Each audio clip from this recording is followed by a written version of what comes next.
नमस्कार मित्रों, reading capital academy में आपका स्वागत है।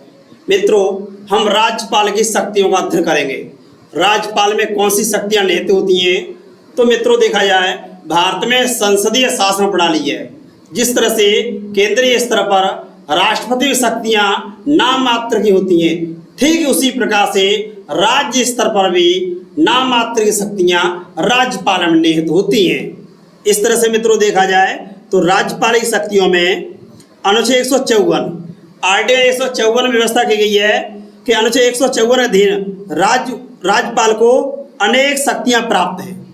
राज्यपाल को अनेक शक्तियां प्राप्त हैं, लेकिन राष्ट्रपति की अपेक्षा सीमित हैं। केंद्रीय स्तर पर राष्ट्रपति को अधिक शक्तियां हैं, राज्य स्तर पर राज्यपाल को शक्तियां प्राप्त हैं, लेकिन उसकी तुलना में सीमित हैं। राज्यपाल को राज्य की कार्यपालिका शक्ति निहित होती है। क्या होता है? राज्यपाल में राज्य की कार्यपालिका शक्ति निहित होती है। जिस तरह से केंद्रीय स्तर पर राज्य की कार्यपालिका शक्ति या संवैधानिक अध्यक्ष राष्ट्रपति होता है, इसी तरह से राज्य स्तर पर कार्यपालिका शक्ति राज्यपाल में निहित होती है। अनुच्छेद 163 देखा जाए, अनुच्छेद 163 के अधीन मंत्री परिषद का गठन किया जाता है। राज्य स्तर पर भी मंत्री परिषद का गठन किया जाता है, जो राज्यपाल को सहायता और सलाह देती है। इस तरह से राज्यपाल की सहायता और सलाह देने के लिए राज्य स्तर पर एक मंत्री परिषद होती है, और इस मंत्री परिषद की व्यवस्था अनुच्छेद 163 में की गई है। नेक्स्ट देखेंगे राज्यपाल की विधायी शक्ति। अब राज्यपाल में कैसी शक्तियां हैं? राज्यपाल में कई प्रकार की शक्तियां निहित होती हैं, तो उसमें से एक विधायी शक्ति। राज्यपाल को अनुच्छेद 168 के अधीन राज्य विधानमंडल का अंग माना जाता है। राज्यपाल क्या है? राज्य के विधानमंडल का अंग है। जिस तरह से विधानसभा, विधान परिषद, ये राज्य विधानमंडल के दो सदन हैं, ठीक उसी प्रकार से राज्यपाल राज्य विधानमंडल का अभिन्न अंग है। इसका अर्थ है कि जो कानून बनाए जाएंगे या कानूनों में संशोधन होगा, उस पर राज्यपाल के हस्ताक्षर किए जाते हैं। इस तरह से विधानसभा और विधान परिषद द्वारा पारित विधेयक राज्यपाल के पास भेजा जाता है। विधानसभा और विधान परिषद विधेयक पारित कर देते, उसके बाद क्या होता है? राज्यपाल के पास भेजा जाता है। यदि राज्यपाल उसकी अनुमति देता है तो वह अधिनियम या कानून बन जाता है। इस तरह से कोई भी विधेयक हो, वह विधानसभा विधान परिषद द्वारा पारित किया जाता है, फिर राज्यपाल के पास भेजा जाता है। यदि वह हस्ताक्षर कर देता है तो वह कानून बन जाता है। नेक्स्ट है अनुच्छेद 175 के अधीन वह सदन में भाषण दे सकता है।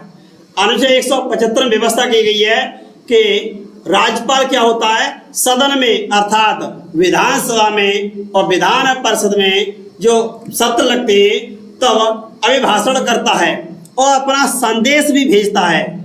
इसी तरह से बजट राज्यपाल की अनुमति से विधानसभा में पेश किया जाता है।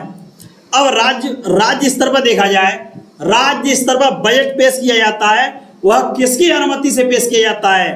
राज्यपाल की अनुमति से विधानसभा में पेश किया जाता है। बजट के मामले में विधानसभा को अधिक शक्तियां दी गई हैं। जिस तरह से केंद्रीय स्तर पर लोकसभा को दी गई है, वहां राज्यसभा को 14 दिन समय दिया जाता है, ठीक उसी प्रकार से राज्यों की विधान परिषद में है। नेक्स्ट है अनुच्छेद 174 के अनुसार विधानमंडल का सत्र आहूत करता है। राज्यपाल क्या करता है? विधानमंडल का सत्र आहूत करता है और मुख्यमंत्री की सलाह पर विधानसभा भंग भी करता है। इस तरह से विधानसभा विधान परिषद के सत्र कौन आहूत करता है? राज्यपाल। राज्य में विधान परिषद के सत्र को आहूत करता है और सत्रावसान करता है, जिस प्रकार से केंद्रीय स्तर पर राष्ट्रपति करता है। नेक्स्ट देखा जाए अनुच्छेद 201 के अधीन किसी विधेयक को राष्ट्रपति के पुनर्विचार के लिए आरक्षित कर सकता है। क्या होता है? विधानसभा ने और विधान परिषद ने कोई विधेयक पारित कर दिया तो राज्यपाल के पास भेजा जाता है। इस तरह से यह विधेयक राज्यपाल आरक्षित करके केंद्र को भेज सकता है। ऐसा तब करता है जब वह संघीय कानून को प्रभावित करता है। नेक्स्ट, वीटो पावर या विशेषाधिकार क्या होता है? अनुच्छेद 200 के अधीन राज्यपाल को वीटो पावर दी गई है। जिस तरह से केंद्रीय स्तर पर राष्ट्रपति को वीटो पावर दी गई है, इसी तरह से राज्य में राज्यपाल को वीटो पावर दी गई है। वह विधेयक को अनुमति देता है या रोक सकता है। जिस तरह से राष्ट्रपति को वीटो पावर दी गई है, लोकसभा राज्यसभा विधेयक पारित कर देती है, तब राष्ट्रपति अनुमति दे सकता है या रोक सकता है। ठीक इसी प्रकार से राज्य में राज्यपाल विधानसभा विधान परिषद द्वारा पारित विधेयक को अनुमति दे सकता है या रोक सकता है, लेकिन धन विधेयक पर अनुमति रोक नहीं सकता। धन विधेयक पर राज्यपाल अनुमति नहीं रोक सकता। विधानमंडल पुनः विधेयक पारित करके भेजता है तो राज्यपाल को स्वीकृति देनी होगी।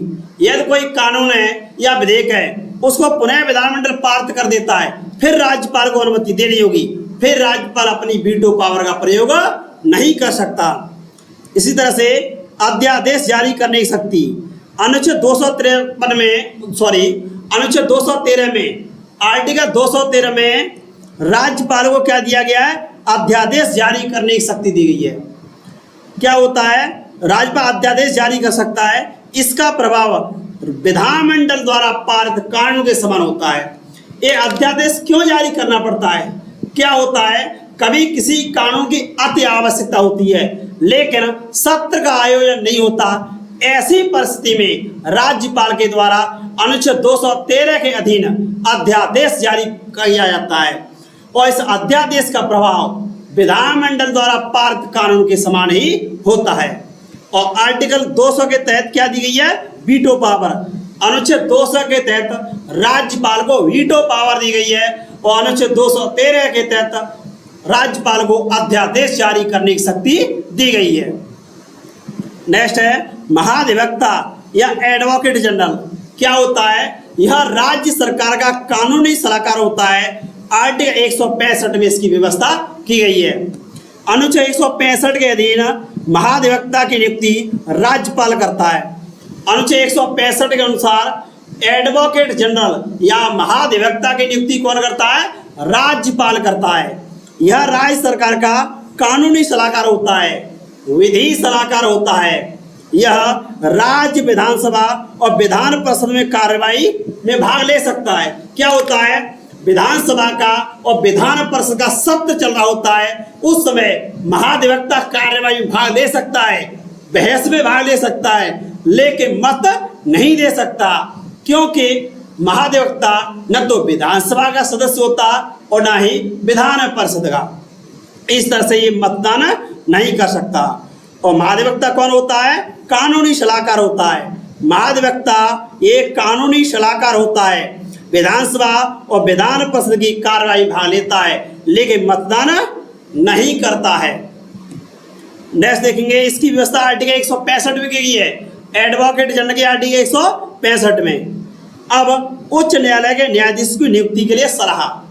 क्या होता है? इस समय जटिल प्रक्रिया है। उच्च न्यायालय के न्यायाधीश की नियुक्ति राष्ट्रपति करता है, लेकिन अनुच्छेद 227 के अधीन राष्ट्रपति राज्यपाल से परामर्श ले सकता है। हाई कोर्ट के न्यायाधीशों की नियुक्ति या सुप्रीम कोर्ट के न्यायाधीशों की नियुक्ति कौन करता है? राष्ट्रपति करता है। लेकिन हाई कोर्ट के न्यायाधीशों की नियुक्ति करते समय राष्ट्रपति राज्यपाल से परामर्श कर सकता है। लेकिन अब देखा जाए तो ऐसा होता नहीं है, क्योंकि जो कॉलेजियम व्यवस्था है, हालांकि संविधान में इसकी व्यवस्था नहीं थी, लेकिन सुप्रीम कोर्ट ने अपने न्याय निर्णय में विभिन्न निर्णयों में कॉलेजियम सिस्टम दिया है। इसमें अब क्या है? कॉलेजियम की सिफारिश पर ही राष्ट्रपति न्यायाधीशों की नियुक्ति करता है। नेक्स्ट, विधान परिषद के सदस्यों को मनोनीत करना। क्या होता है? विधान परिषद संरचना 171 में है। इसके 1/6 सदस्य, विधान परिषद के 1/6 सदस्यों को कौन मनोनीत कर सकता है? इन्हें मनोनीत कर सकता है राज्यपाल। ठीक है स्टूडेंट्स। और विधान परिषद के सदस्यों को MLC कहा जाता है। MLC विधायक होते हैं ये। नेक्स्ट, मुख्यमंत्री की नियुक्ति तथा अन्य मंत्रियों की नियुक्ति। मुख्यमंत्री की नियुक्ति तो क्या होता है, राज्यपाल अनुच्छेद 164 के अनुसार मुख्यमंत्री की नियुक्ति करता है। संविधान के अनुच्छेद 164 में मुख्यमंत्री चीफ मिनिस्टर पद की व्यवस्था की गई है। मुख्यमंत्री विधानसभा में बहुमत दल का नेता होता है और मुख्यमंत्री की सलाह से अन्य मंत्रियों की नियुक्ति भी राज्यपाल करता है। इस तरह से मुख्यमंत्री की नियुक्ति कौन करता है, राज्यपाल। मुख्यमंत्री की सलाह से अन्य मंत्रियों की नियुक्ति भी राज्यपाल करता है और जो अन्य मंत्री होते हैं वह राज्यपाल के प्रसाद पर्यंत पद धारण करते हैं, अर्थात मुख्यमंत्री की सलाह से अन्य मंत्रियों को राज्यपाल जब चाहे तब हटा सकता है। इस तरह से विधान परिषद में अनुच्छेद 169 के तहत राज्यपाल मनोनीत करता है और मुख्यमंत्री को 164 के अनुसार राज्यपाल मनोनीत करता है। नेक्स्ट है न्यायिक अधिकार। अब राज्यपाल के न्यायिक अधिकार कौन से हैं? अनुच्छेद 161 के अनुसार क्षमादान कर सकता है। अनुच्छेद 161 से क्या कर सकता है, क्षमादान। जब न्यायपालिका कोई दंड सुना देती है तो उसे क्षमादान कर सकता है। 227 का दिन उच्च न्यायालय के न्यायाधीशों की नियुक्ति के लिए राष्ट्रपति को सलाह देता है। क्या होता है, हाई कोर्ट के न्यायाधीशों की नियुक्ति की जानी है, तब अगर राष्ट्रपति परामर्श मांगता है तो राज्यपाल परामर्श देता है। नेक्स्ट है जिला न्यायाधीशों की नियुक्ति। अनुच्छेद 233 के तहत आर्टिकल 233 के तहत जिला न्यायाधीशों की नियुक्ति कौन करता है, राज्यपाल करता है। उत्तर प्रदेश में जो 75 जिला हैं, 75 डिस्ट्रिक्ट हैं, इन जिला एवं सत्र न्यायाधीशों की नियुक्ति कौन करता है, राज्यपाल करता है। इसी तरह से अनुच्छेद 316 के अधीन इनकी नियुक्ति राज्यपाल करता है। ठीक है मित्रों, इस तरह से देखा जाए तो इनकी नियुक्ति कौन करता है। इस तरह से स्टूडेंट देखा जाए राज्य लोक सेवा आयोग, हाँ, राज्य लोक सेवा आयोग के अध्यक्ष सदस्यों की नियुक्ति। राज्य लोक सेवा आयोग जैसे उत्तर प्रदेश लोक सेवा आयोग प्रयागराज, उत्तर प्रदेश लोक सेवा आयोग प्रयागराज के अध्यक्ष सदस्यों की नियुक्ति अनुच्छेद 316 के तहत राज्यपाल करता है। उत्तर प्रदेश लोक सेवा आयोग के अध्यक्ष सदस्यों की नियुक्ति कौन करता है, राज्यपाल करता है अनुच्छेद 316 के तहत। इस तरह से राज्य विश्वविद्यालय के कुलपति और कुल सचिव की नियुक्ति, जो स्टेट यूनिवर्सिटी होते हैं, राज्य विश्वविद्यालय होते हैं, इनकी नियुक्ति कौन करता है, राज्यपाल करता है। और राज्य विश्वविद्यालयों का कुलाधिपति कौन होता है, राज्यपाल होता है। इस तरह से इनकी कुल सचिव और कुलपति नियुक्ति भी राज्यपाल करता है। नेक्स्ट देखेंगे केंद्र सरकार का एजेंट। राज्यपाल क्या होता है, संघ सरकार का एजेंट होता है, केंद्र सरकार का एजेंट होता है।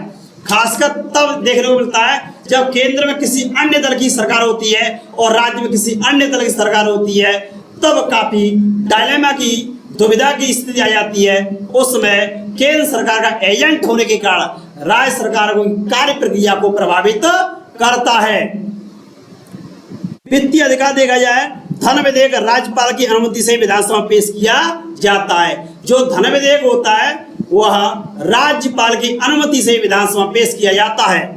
अनुच्छेद 202 के तहत प्रतिवर्ष बजट, वार्षिक वित्तीय विवरण या बजट राज्यपाल के द्वारा विधानसभा में पेश करवाया जाता है और धन विधेयक राज्यपाल की अनुमति से विधानसभा में पेश किया जाता है।